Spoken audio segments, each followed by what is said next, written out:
नमस्कार, मैं हूं आपका सुधीर जाखड़ और आप देख रहे हैं द लोकल न्यूज़। आज हम आपको बताने जा रहे हैं कि हरियाणा में, जो अब तक लोगों को नहीं पता है, कि हरियाणा की कोर्ट की जितनी भी कार्यवाही है उन सभी में हिंदी भाषा अनिवार्य है। जितने भी जिला न्यायालय हैं, सत्र न्यायालय हैं, सभी में हिंदी अनिवार्य है।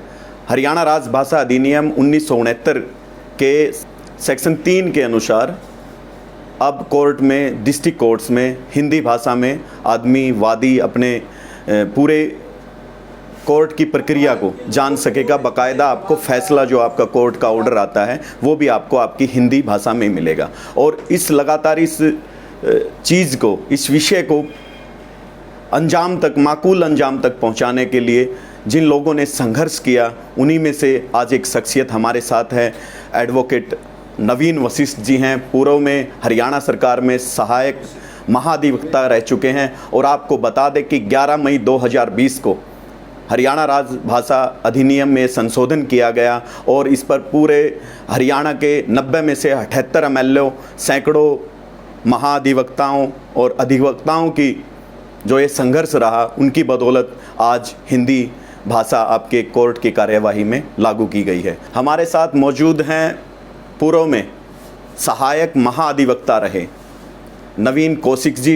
जी, स्वागत है आपका द लोकल। नमस्कार जी। ये जो तमाम जो आपका संघर्ष रहा, एक बार हमारे दर्शकों को इसके बारे में विस्तार से आप प्रकाश डालिए कि कैसे, कहाँ से आपका संघर्ष शुरू हुआ और क्या क्या परेशानी आई और संघर्ष कितना लंबा रहा। यूँ तो बात बहुत पुरानी भी है। कारण है कि भारत में अंग्रेजी की जो अनिवार्यता शुरू की गई, वो अंग्रेज़ों ने 1901 में शुरू किया और बहुत प्रारंभ में ही लोगों में, भारत के नागरिकों में इस बात को लेकर विरोध शुरू हो गया, जिसका एक वानगी उसकी मिली जब पंडित मदन मोहन मालवीय जी ने 1906 में उत्तर प्रदेश के उस समय के उच्च न्यायालय में एक वाद दायर करके इस बात को चुनौती दी कि अदालतें अंग्रेजी भाषा में क्यों काम करेंगी। भारत में जनता को न्याय जनता की भाषा में मिलना चाहिए। इस बात को सबसे पहले उठाने वाले पंडित मदन मोहन मालवीय जी थे। 1906 में उस वाद का परिणाम ये निकला कि तब की अंग्रेज़ों की उच्च न्यायालय ने उत्तर प्रदेश में हिंदी को उत्तर प्रदेश की भाषा बना दिया और तब से आज तक उत्तर प्रदेश का उच्च न्यायालय भी हिंदी भाषा में काम करता है।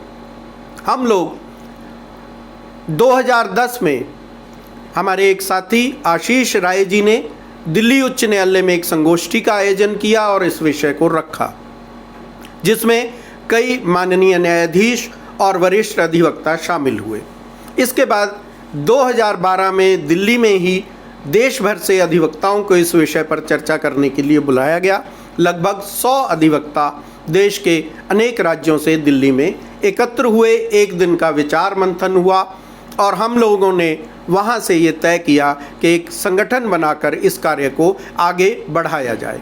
2015 में विधिवत रूप से एक संगठन भारतीय भाषा अभियान के नाम से गठन किया गया और हम लोगों ने अपना कार्य 5 सितंबर 2015 को हरियाणा में पलवल में हुई एक संगोष्ठी से प्रारंभ किया। उसके बाद से लगभग देश भर में हम 500 संगोष्ठियाँ कर चुके हैं। करीब करीब 125 संगोष्ठियाँ तो हरियाणा प्रांत के ही जिला और उससे निचले लेवल पर भी, तहसील स्तर पर भी की गई। इसके साथ साथ बड़े आयोजन करके भी विचार मंथन किया गया और जिसमें माननीय सर्वोच्च न्यायालय के माननीय न्यायाधीश, विभिन्न उच्च न्यायालयों के माननीय न्यायाधीश और अधिवक्ता बंधु शामिल होते रहे। 2 बड़े आयोजन भारतीय भाषा अभियान द्वारा जो इस संघर्ष गाथा में किए गए, उनमें एक 2017 में दिल्ली में आयोजित हुआ, जिसमें देश भर के 1200 अधिवक्ता शामिल हुए और 48 माननीय न्यायाधीश विभिन्न उच्च न्यायालयों के इस संगोष्ठी में सहभागिता करके विचार विमर्श किया। इसके साथ साथ पिछले वर्ष भी 2019 में दिल्ली में मुंबई में एक संगोष्ठी का आयोजन हुआ, जिसमें विशेष रूप से मात्र माननीय न्यायाधीश ही दर्शक के रूप में शामिल रहे और श्रोता के रूप में रहे, जहां भारतीय भाषा अभियान के राष्ट्रीय संयोजक श्री अरुण भारद्वाज जी और क्षेत्रीय संयोजक के नाते मैंने माननीय न्यायाधीशों के ध्यान में ये विषय लाया। इस संगोष्ठी में 50 माननीय न्यायाधीश शामिल हुए। इसके साथ साथ भारतीय भाषा अभियान ने हरियाणा में हिंदी को न्यायालयों में लागू करवाने के लिए 2017 में न्यायाग्रह यात्रा का आयोजन किया, जो सभी जिलों में गई हरियाणा के, और हम लोगों ने हर बार एसोसिएशन के माध्यम से हरियाणा के माननीय मुख्यमंत्री को, सरकार को एक मांग पत्र भेजा कि हरियाणा के जिला एवं सत्र न्यायालयों में हिंदी लागू की जाए। इसके साथ साथ पंजाब एवं हरियाणा उच्च न्यायालय में भी अंग्रेजी के साथ साथ हिंदी को भी कामकाज की भाषा बनाया जाए। एक मांग पत्र हम लोगों ने तैयार किया, जिस मांग पत्र पर हरियाणा के माननीय महाधिवक्ता, पंजाब के माननीय महाधिवक्ता और हजारों अधिवक्ताओं के साथ साथ 90 में से 78 विधायकों के हस्ताक्षर करवाकर मांग पत्र हमने उस समय के तत्कालीन माननीय राज्यपाल श्री कप्तान सिंह सोलंकी जी को सौंपा और सरकार ने उस मांग पत्र पर कार्यवाही करते हुए अंततः 11 मई 2020 को हिंदी को हरियाणा के जिला एवं सत्र न्यायालयों में अनिवार्य भाषा के रूप में लागू कर दिया है। अब हरियाणा की जनता को उसकी भाषा में न्याय प्राप्त होगा। जी, जैसे देखने में आता है कि लोग अक्सर इस फैसला लागू होने से पहले अक्सर वकीलों से मिलते थे, तो वकील बाकायदा उनको समझा नहीं पाते थे और जो फैसले उनके हक में या उनके विरोध में जो आते थे वो उनको पढ़ नहीं पाते थे। तो ऐसे में तो ये बहुत सराहनीय कदम रहा है सरकार का कि उन्होंने संशोधन किया है। तमाम ऐसी प्रक्रियाएं रही हैं, जैसे अभी मैं पढ़ रहा था कि रोहतास मलिक नाम से एक वकील हैं रोहतक में, उन्होंने कहा कि हम हाई कोर्ट में हम सब तर्क हम देते हैं, सारी दलील हम पेश करते हैं, लेकिन हम अंग्रेजी नहीं बोल पाते या अंग्रेजी में हमारी प्रैक्टिस अच्छी नहीं है, लेकिन वहाँ भी हमें खुद के अंदर एक असंवैधानिक भेदभाव महसूस होता है। उस पर क्या विचार है कि हाई कोर्ट में भी कोशिश रहेगी आपकी भाषा अभियान की कि हाई कोर्ट में भी, हरियाणा की विशेषकर हाई कोर्ट में, क्योंकि हरियाणा में मोस्टली जो वकील हैं और जो जिन लोगों के जो केस चलते हैं वो हरियाणा से बिलोंग करते हैं, तो उसमें क्या रहेगा आपके? जी, ऐसा है, भारत में इस समय 28 उच्च न्यायालय हैं और मैं आप सबके माध्यम आपके माध्यम से जनता से साझा कर लूं कि 4 उच्च न्यायालय भारत में ऐसे हैं 28 में से जो अंग्रेजी के साथ साथ हिंदी भाषा में भी कार्य करते हैं। उत्तर प्रदेश, मध्य प्रदेश, राजस्थान और बिहार। कहने को गिनती में ये राज्य 4 हैं, ये उच्च न्यायालय 4 हैं, परंतु यदि हम क्षेत्रफल और जनसंख्या की दृष्टि से देखें तो लगभग आधा हिंदुस्तान बनता है। आधे हिंदुस्तान को तो अपने भाषा में न्याय पाने का अधिकार मिल चुका है, परंतु बाकी आधा हिंदुस्तान अभी इससे वंचित है, जिसमें हमारा पंजाब हरियाणा उच्च न्यायालय भी शामिल है, जहां अनिवार्य रूप से अंग्रेजी में कार्य होता है। अंग्रेजी भाषा के रूप में हम उसका विरोध नहीं करते, परंतु भारतीय भाषा अभियान का यह मानना है कि इस भाषा के कारण पिछले लगभग 100 वर्षों में भारत में 2 वर्ग बन गए हैं, एक जिसे अंग्रेजी बहुत अच्छी आती है, एक जो अंग्रेजी नहीं जानता, और इस आधार पर बहुत बड़ा भेदभाव आपने जैसा व्यक्त किया एक अधिवक्ता बंधु की पीड़ा के माध्यम से, वो हजारों लाखों अधिवक्ताओं की पीड़ा है। वो अपने आप को छोटा या हेय महसूस करते हैं क्योंकि वो अंग्रेजी में पारंगत नहीं है, न्याय बहुत अच्छा जानते हैं, विधि का ज्ञान है, परंतु भाषा का, अंग्रेजी भाषा का ज्ञान ना होने के कारण वो अपने आप को पूरी तरह अभिव्यक्त उच्च न्यायालय और सर्वोच्च न्यायालय में नहीं कर पाते।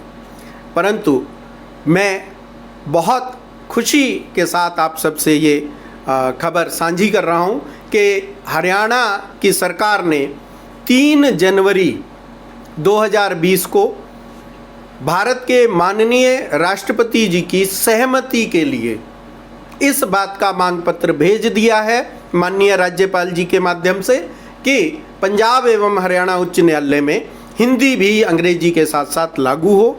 जिस दिन हो जाएगी मुझे बहुत खुशी होगी और हरियाणा की जनता को उस दिन पूर्ण रूप से जनता की भाषा में न्याय मिलना प्रारंभ हो जाएगा। लगता है कि कितनी जल्दी हो सकती है या कितना समय लग सकता है, कब तक लोगों को इस सुविधा का लाभ मिलेगा कि वो अपनी मातृभाषा में, अपनी हिंदी भाषा में अपनी कोर्ट कार्रवाई को पढ़ सकेंगे, जान सकेंगे? मुझे लगता है कि सरकार के इस दिशा में अपना कदम बढ़ा देने के बाद, कैबिनेट द्वारा पारित किए जाने के बाद, विधानसभा से पारित होने के बाद, केवल सहमति के लिए माननीय राज्यपाल जी ने भेजा है भारत के माननीय राष्ट्रपति जी को ये मांग, तो हो सकता है 1 साल के अंदर अंदर ही, बेहतर तो सरकारी लोग बता सकते हैं, मैं सरकार से जुड़ा नहीं हूँ, परंतु मुझे इस प्रक्रिया में ऐसा लगता है कि 1 साल के अंदर अंदर हरियाणा की जनता को यह न्याय मिलना प्रारंभ हो जाएगा। और मेरे विश्वास का कारण यह भी है कि जिस प्रकार से हरियाणा की वर्तमान सरकार ने जिला एवं सत्र न्यायालयों में जनता को जनता की भाषा में न्याय दिलाने के लिए पूरा प्रयत्न करके ये कानून पारित किया है, तो माननीय मुख्यमंत्री बहुत जल्दी इस कार्य को भी पूरा करेंगे। सर, जो कुछ वकील हैं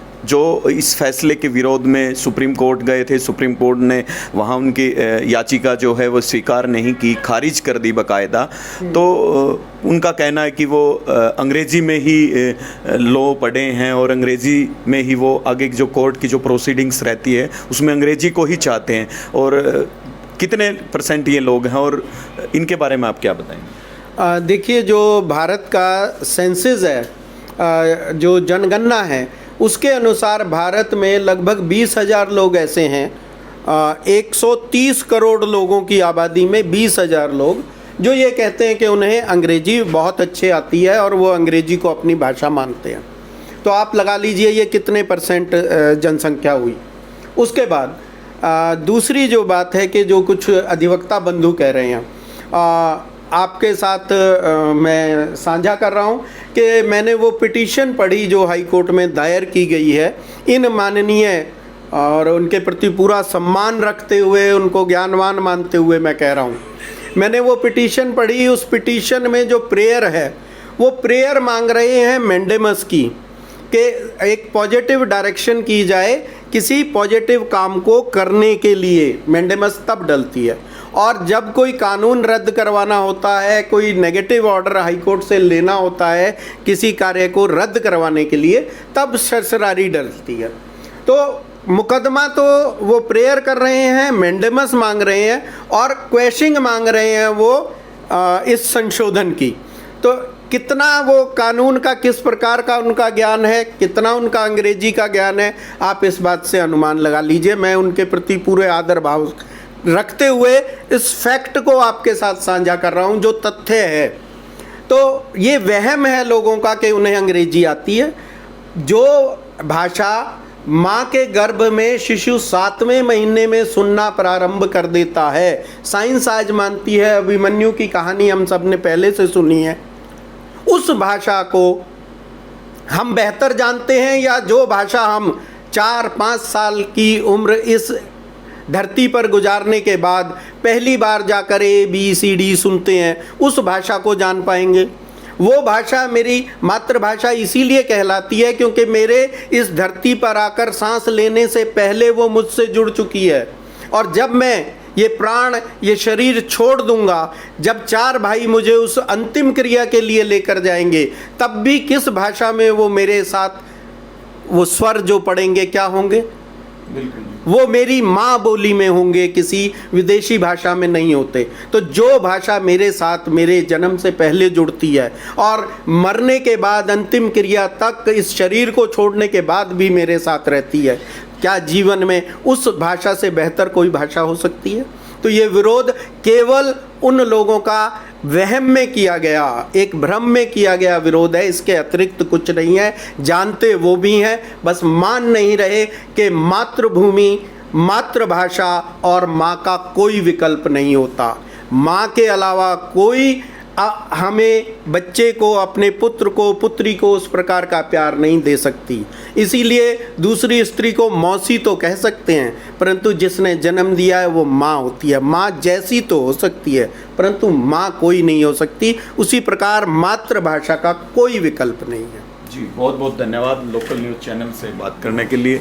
तो हमारे साथ उपस्थित थे नवीन कौशिक जी, जो कि भारतीय भाषा अभियान के क्षेत्र संयोजक रहे हैं, और द लोकल न्यूज़ चैनल इनके इस अभियान को और इनके इस आंदोलन को, जो जनता का आंदोलन है, जनता के लिए और जनता तक हर बात उनकी भाषा में पहुंचे, इस संकल्पना को लेकर जो लगातार संघर्ष कर रहे हैं, द लोकल न्यूज़ की तरफ से बहुत बहुत साधुवाद, बहुत बहुत धन्यवाद और आभार प्रकट करते हैं। हर खबर की अपडेट पाने के लिए हमारे चैनल को सब्सक्राइब करें और बेल आइकन की घंटी बजाएं, ताकि हर खबर पहुंचे सबसे पहले आप तक।